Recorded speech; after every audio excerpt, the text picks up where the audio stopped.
महाभारत के लिए कहा जाता है ना कि 5 गांव पर अगर सहमति बन गई होती तो महायुद्ध नहीं होता। भगवान कृष्ण का संदेश जब रामधारी दिनकर कहते हैं तभी है कि दुनाए अगर तो आधा दो, पर इसमें भी यदि बाधा हो तो दे दो केवल 5 ग्राम, रखो अपनी भूमि तमाम। इसी तरह की आंकड़ा जो है इसी तरह का वो कांग्रेस और आम आदमी के बीच भी 5 सीटों का ही आया और 5 ही सीट की वजह से बात नहीं बनी और सियासी महाभारत में दोनों दल अब एक दूसरे के आमने सामने आ गए। अब दोनों हरियाणा के सियासी कुरुक्षेत्र में लड़ रहे हैं। दरअसल आम आदमी पार्टी की तरफ से करीब 10 सीटों की डिमांड रखी गई थी। आम आदमी पार्टी ने कहा कि कुरुक्षेत्र में 1 लोकसभा हमने लड़ा, 1 लोकसभा में हरियाणा में 9 विधानसभा सीटें हैं, हमें 1 सीट बढ़ाकर 10 सीटें दे दीजिए। कांग्रेस ने कहा कि 3 से 5 सीट आप लड़िए क्योंकि आप चुनाव जीत नहीं पाए। 4 से 5 विधानसभा सीटों में आपकी लीड थी, आप उतनी सीटें लेकर लड़ लीजिए। लेकिन आपने जो सीटें मांगी, कांग्रेस वो सीटें देने को तैयार नहीं हुई। माना गया कांग्रेस की तरफ से कि वो सीटें हम ऑलरेडी जीत जाएंगे। कई राउंड की बातचीत चली, दिल्ली से लेकर हरियाणा तक बातचीत का सिलसिला चला, लेकिन 5 सीटों तक बात पहुंची नहीं। और इसके बाद क्या हुआ? गठबंधन टूट गया। आम आदमी पार्टी को 5 सीटें देने को राजी हो गई थी कांग्रेस, लेकिन सीटों के स्पेसिफिकेशन को लेकर, जो सीटें थी उनको लेकर दरअसल ऐसा माना गया आम आदमी पार्टी की तरफ से कि वो सीटें ऐसी हैं जहां बीजेपी का होल्ड है, बीजेपी मजबूत है। इस वजह से गठबंधन की गुंजाइश जो है वो खत्म हुई, क्योंकि गठबंधन के बावजूद आप वहां जीतती नहीं, आम आदमी पार्टी को यह लग रहा था, और इसी वजह से गठबंधन आगे नहीं बढ़ा। तो हरियाणा में विनेश बजरंग को अपने पक्ष में करके जीत जैसा उत्साह मना रही कांग्रेस पार्टी को गठबंधन ना होने से बड़ा झटका लगा है, ये माना जा रहा है। क्यों? क्योंकि हरियाणा में आप और कांग्रेस का गठबंधन टूटने से इसका सीधा फायदा बीजेपी को हो सकता है। जो वोटों का बंटवारा होगा दोनों दलों में, उसका फायदा बीजेपी को हो सकता है, क्योंकि आप और कांग्रेस के वोट बैंक में ज्यादा अंतर नहीं है। वोट परसेंटेज की बात नहीं कर रहे हैं, टाइप ऑफ वोट बैंक की बात कर रहे हैं। जो टारगेट ग्रुप है वो एक तरह का है। जो बीजेपी को वोट नहीं करेगा वो कांग्रेस को वोट करने वाला था, लेकिन उसमें अब आम आदमी पार्टी भी एक ऑप्शन बन गई। अगर गठबंधन होता तो ये ऑप्शन नहीं मिलता, दोनों वोट एक साथ रहते, जैसा लोकसभा चुनाव में हुआ, और उसका फायदा मिला आम आदमी पार्टी को, भले न मिला हो लेकिन कांग्रेस को मिला है। दोनों पार्टियों का करीब एक जैसा ही वोट बैंक है। सीधा सा मतलब है आम आदमी पार्टी अब अपने दम पर सभी 90 सीटों पर चुनाव अगर लड़ती है, जो कि तैयारी हुई गई है, लिस्ट सामने आ गई है, तो कांग्रेस के खाते से ही आपको वोट बैंक जो है वो शिफ्ट होगा। वोट कांग्रेस के खाते से ही आम आदमी पार्टी को मिलेगा। फायदा किसको होगा? न आपको, न कांग्रेस को, बीजेपी को। और आम आदमी पार्टी हरियाणा विधानसभा की 90 सीटों पर चुनाव लड़ने का दावा कर रही है। बाकायदा लिस्ट सामने आ रही है। पहली लिस्ट सामने आई, दूसरी लिस्ट सामने आ गई है और बाकी तैयारी चल रही है। 90 की लिस्ट आएगी, 90 की लिस्ट आएगी और 90 नॉमिनेशन फाइल करेंगे आम आदमी पार्टी की पूरी, क्योंकि एक एक सीट पे कई कई नाम है, तो वो थोड़ा सा स्क्रूटनी और बाकी चीजें चल रही है। देखिए, ये भी राष्ट्रीय नेतृत्व का विषय। मैं तो एक साधारण कार्यकर्ता हूं और मुझे अपने राष्ट्रीय नेतृत्व के आदेश का पालन करना है। मेरे को आदेश यही था कि मैं 90 विधानसभाओं पर तैयारी करूं और एक निश्चित अवधि तक इंतजार करें। तो 2-3 महीने पहले जो दोनों दल एक साथ थे लोकसभा चुनाव में, वो विधानसभा चुनाव में आमने सामने आ चुके हैं। आम आदमी पार्टी ने अपनी 2 लिस्ट भी जारी कर दी है। आम आदमी पार्टी ने पहली लिस्ट में 20 उम्मीदवारों के नाम शामिल किए। बाकायदा इसमें ये 20 प्रत्याशी घोषित किए गए। कांग्रेस जहां प्रत्याशी उतार चुकी थी, वहां भी आम आदमी पार्टी ने प्रत्याशी जब उतारा तो स्पष्ट हो गया कि दोनों दलों में गठबंधन की गुंजाइश खत्म हो गई है। 11 सीटों पर कांग्रेस पहले घोषित कर चुकी है उम्मीदवार। उन सीटों पर भी आम आदमी पार्टी ने प्रत्याशी उतारे। कौन सी? उचाना कला, महम 24 बहुत अहम सीट है, बादशाहपुर, नारायणगढ़, सैनिक की सीट रही है नारायणगढ़, समालखा सीट पर। इसी तरह से कुछ और सीटें जो हैं, दाबवली, रोहतक, हुड्डा का गढ़, बहादुरगढ़, बादली, बेरी और महेंद्रगढ़, ये ऐसी सीटें हैं जिस पर आम आदमी पार्टी ने प्रत्याशी उतारा और कांग्रेस भी प्रत्याशी उतार चुकी थी। यानी सीधी लड़ाई अभी तक क्लियर हो गई है। और मंगलवार को यानी आज एक बार फिर से आम आदमी पार्टी ने दरअसल 9 प्रत्याशियों की घोषणा कर दी और ये तय है कि दोनों दल अब सियासी रण में एक दूसरे के सामने लड़ रहे हैं। और सुशील गुप्ता ने यह भी कह दिया कि आगे भी हमारी तैयारी है और आधिकारिक तौर पर भी अब कहा जा सकता है कि गठबंधन की उम्मीद अब खत्म हो चुकी है। लेकिन इसके बीच सबसे बड़ा सवाल यह है कि इससे किसे और किस तरह का फायदा होगा। गठबंधन न होने का फायदा किसे है? दरअसल गठबंधन की बातचीत में जो बड़ा फैक्टर था, स्थानीय कांग्रेस को डर था। कांग्रेस का जो स्टेट यूनिट है, पीसीसी जो है, उसको डर था कि आपको गठबंधन के बहाने पैर जमाने का मौका मिल जाएगा, और ऐसा हुआ तो नुकसान किसको होगा? सीधे कांग्रेस को। क्यों? क्योंकि एग्जाम्पल है दो राज्यों का, दिल्ली और पंजाब के बीच की कड़ी है हरियाणा। हरियाणा का बॉर्डर दिल्ली से भी है और पंजाब से भी है। हरियाणा स्टेट यूनिट के नेताओं को डर था कि दिल्ली पंजाब दोनों राज्यों में आम आदमी पार्टी की सरकार है, और दोनों स्टेट्स में दरअसल कांग्रेस का जो हिस्सा है वो रिप्लेस किया आम आदमी पार्टी ने।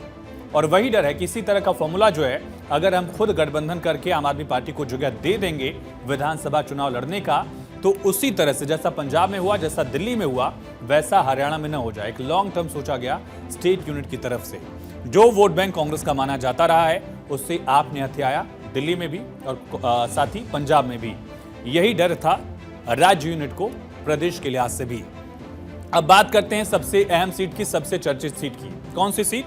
जुलाना, जींद जिले की जुलाना विधानसभा सीट। विनेश फोगाट कांग्रेस पार्टी से अपना सियासी डेब्यू कर रही हैं, और दूसरी तरफ हैं कैप्टन योगेश बैरागी, बीजेपी के संगठन से लंबे समय से जुड़े रहे हैं और एयर इंडिया के पायलट भी रहे हैं, और उनको बीजेपी ने आज प्रत्याशी बनाया है। लेकिन माना जा रहा है कि यहाँ लड़ाई जो है वो एक तरफा नहीं होने वाली है। योगेश को बीजेपी ने जैसे प्रत्याशी बना दिया है, विनेश फोगाट के खिलाफ बीजेपी ने योगेश बैरागी पर दांव चला है। और इसी की बात करेंगे कि आखिर सियासी लड़ाई जो है वो कैसे इस लिहाज से, जुलाना के लिहाज से जो है वो होने वाली है। जुलाना विधानसभा की अगर बात की जाए तो एक जाट बहुल विधानसभा है, जींद में आती है ये सीट। वैसे विनेश फोगाट की ससुराल है ये। विनेश फोगाट आती हैं बाबली गांव से, जहां फोगाट फैमिली है, और वो सीट आती है चरखी दादरी में। लेकिन जुलाना जो है ये जींद जिले की सीट है, और इस सीट पर अगर नजर डालें, अगर समीकरण समझने की कोशिश करें, तो यहां इनेलो का दबदबा रहा है। INLD, चौधरी देवीलाल की पार्टी एक तरह से, और OP चौटाला और अभय चौटाला का जो पूरा कुनबा है, चौटाला फैमिली का यहां दबदबा रहा है। किन किन चुनाव में ये समझिए। 2014 में यहां INLD जीती थी, 2009 में भी जीती थी अभय चौटाला की पार्टी, OP चौटाला की पार्टी, इनेलो ही। जाट बहुल सीट है, इस वजह से जाटों का जो वोट बैंक है वो बड़ा हिस्सा उसका इनेलो को जाया करता था, जो पारंपरिक वोट बैंक रहा है इनेलो के लिए, लोकदल के लिए, इंडियन नेशनल लोकदल के लिए। लेकिन 2019 में इसमें एक बदलाव आ गया। 2019 में इसी इनेलो से एक नया दल बन गया, टूटकर परिवार में टूट हुई, और यहां बना JJP, जननायक पार्टी जो है, जो दुष्यंत चौटाला, दिग्विजय चौटाला और अजय चौटाला की पार्टी है, वो था। इनेलो के पास ये सीट थी 2014 में, 2009 में माफ कीजिए, और उसके पहले 2 चुनाव जीते थे कांग्रेस के विधायक जो हैं वो यहां से जीते थे। लेकिन जब 2019 में नया दल बना दुष्यंत चौटाला, दिग्विजय चौटाला का, JJP, तब उसने ये सीट जो है इनेलो से खींच ली अपने पास। उसके पहले कांग्रेस यहां थी, यानी कांग्रेस ने इसके पहले चुनाव जीता था। कब? 2005 में कांग्रेस जीती थी। इस वजह से सीट आसान नहीं है ये कहा जा रहा है, क्योंकि ये गढ़ रहा है इनेलो का, जो कि ट्रांसफर हुआ JJP के लिए। अब कांग्रेस को उम्मीद क्यों है? क्योंकि लोकसभा चुनाव जो हाल में हुआ, वहां पर इस सीट पर कांग्रेस को बढ़त मिली। विधानसभा के लिहाज से कांग्रेस ने इस सीट पर बढ़त बनाई, और JJP के यहां वोट कम हुए विधानसभा चुनाव में। अब उम्मीदवार कौन है? एक तरफ है विनेश फोगाट। विनेश फोगाट को कांग्रेस ने प्रत्याशी बनाया है। दूसरी तरफ बीजेपी ने कैप्टन योगेश को टिकट दिया। और जो तीसरा बड़ा फैक्टर है, यहां सिटिंग MLA को JJP ने भी प्रत्याशी बनाया है। आम आदमी पार्टी भी अपना कैंडिडेट देगी। अब जाट वोट जो है प्रदेश में, हरियाणा में जाट आबादी जो है वो है लगभग 22% से ज्यादा, इतना है हरियाणा में जाट वोट। और विनेश फोगाट भी हैं जाट। राजनीति में जाति को आप नकार नहीं सकते, ये एक सच्चाई है। इस वजह से यहां विनेश फोगाट को लेकर उम्मीद है कांग्रेस को कि जाट वोट बैंक जो इनेलो के पास रहा है इस रीजन का, जो JJP को शिफ्ट हुआ, वो वोट शिफ्ट हो जाएगा विनेश फोगाट के नाम पर कांग्रेस के पास। और हुड्डा भी एक जाट चेहरों में सबसे अहम और बड़े चेहरे माने जाते हैं। इस वजह से यहां कांग्रेस को उम्मीद है कि जाट फैक्टर की वजह से यहां कांग्रेस को लाभ मिलेगा, जो कि लोकसभा के लिहाज से मिला है। इस असेंबली सेगमेंट में कांग्रेस ने लीड ली थी अभी के 2 महीने पहले के लोकसभा चुनाव में। लेकिन बीजेपी ने इक्वेशन क्या बनाया है, ये है 22% आबादी, और बाकी जो आबादी है ब्राह्मण वोटर जो हैं, दूसरी बड़ी आबादी है हरियाणा की लिहाज से अगर देखा जाए तो। बीजेपी ने कैप्टन योगेश को टिकट देकर न सिर्फ ब्राह्मण वोटर्स को साधने का प्रयास किया है, पिछड़े वर्ग को साधने का प्रयास किया है, बल्कि जो बाकी वोटर्स हैं उनको साधने का प्रयास बीजेपी की तरफ से किया गया है। कैप्टन योगेश को एक तरह से टिकट देकर कि एक तरफ जाट वोटर जो है वो विनेश के पास जाएं, अगर ऐसा होता है, इस रणनीति की तहत कामयाबी मिलती है, लेकिन बाकी वोट जो है उसको बीजेपी अपने पाले में लाने का प्रयास करती है। जो अति पिछड़ा वोट बैंक है, ब्राह्मण वोट है, गुर्जर वोट है, यादव वोट है, ये रणनीति बीजेपी की यहां दिख रही है। लेकिन इस सीट के समीकरण को भी समझते हैं कि हरियाणा की जींद जिले की जुलाना जो विधानसभा है वहां इक्वेशन क्या है, जातिगत समीकरण क्या है जुलाना की। जाट जैसा हमने बताया कि इस पूरे राज्य में हरियाणा में लगभग 22% से ज्यादा है। इस सीट पर दरअसल जाट आबादी जो है, वोटर्स की संख्या जो है वो लगभग 81,000 से ज्यादा है।